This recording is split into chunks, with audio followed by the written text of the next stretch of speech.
Well, the dust has settled since last week's federal budget, and voters have had time to reflect on policies being, well, in the government's budget and kind of work out how it affects them. Cost of living measures, of course, formed a large portion of the budget. To break this down further, I'm joined by Redbridge Group Director Simon Welsh. Simon, we did see from 3 polls yesterday that it's rare for a government to get a budget bounce, but it did get a small one. But what are voters saying to you about how satisfied they are about the measures? Yeah, thanks, Laura. Yeah, it's a bit of a hit and miss budget. So there are definitely some hits in there. So what we've seen is the stuff around the $300 energy rebate, obviously the tax cuts sort of being resurfaced, and the HEX indexation in particular. Sort of they're the main things that are cutting through on that cost of living front, which is, so pervasive to everything at the moment in Australian politics.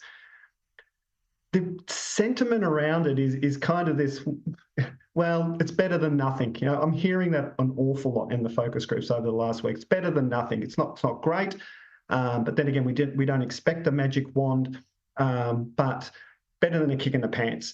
And particularly with that HEX indexation change, it seems very well tuned to those sort of middle suburban, middle class electorates that Labor picked up from the Liberals at the last election and will be wanting desperately to hold at the next election. I'm thinking here about places like Reid and Bennelong and Swan in WA, those sorts of electorates.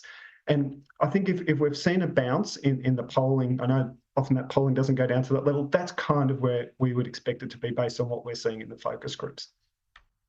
The miss. All right, interesting.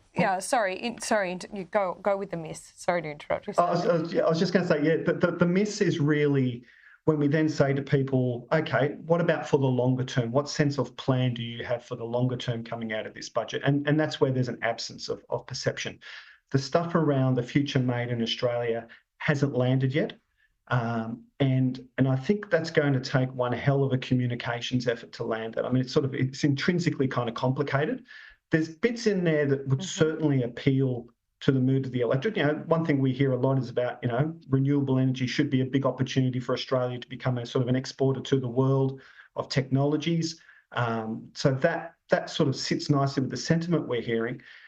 But the real core problem around that is folk are now getting to a point where they're not expecting to see any major solutions coming from the political world. So they are tuning out, they are turning off. So I think having a relatively complicated thing to sell in an environment where people are increasingly switching off now, sort of their minds are increasingly being made up, is going to be one hell of a communication challenge. Yeah, sure. And we can already see that the big picture stuff is often hard to sell. We saw that particularly with the Turnbull government as well.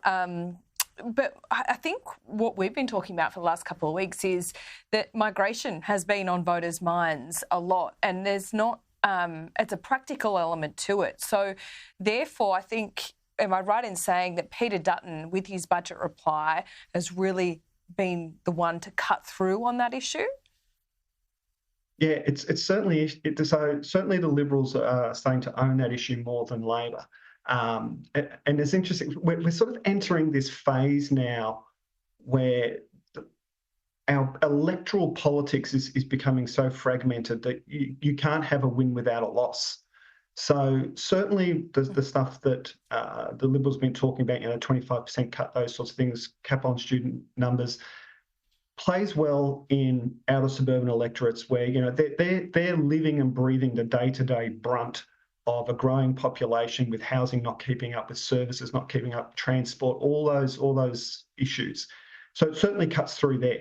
It causes a problem for them back in some of those teal electorates. If they harboured sort of any desires to win those teal electorates hard, it's just another thing that makes it hard for them, because it becomes intrinsically seen as a dog whistle in those electorates. It sort of goes through this filter of how they see the new Liberal Party.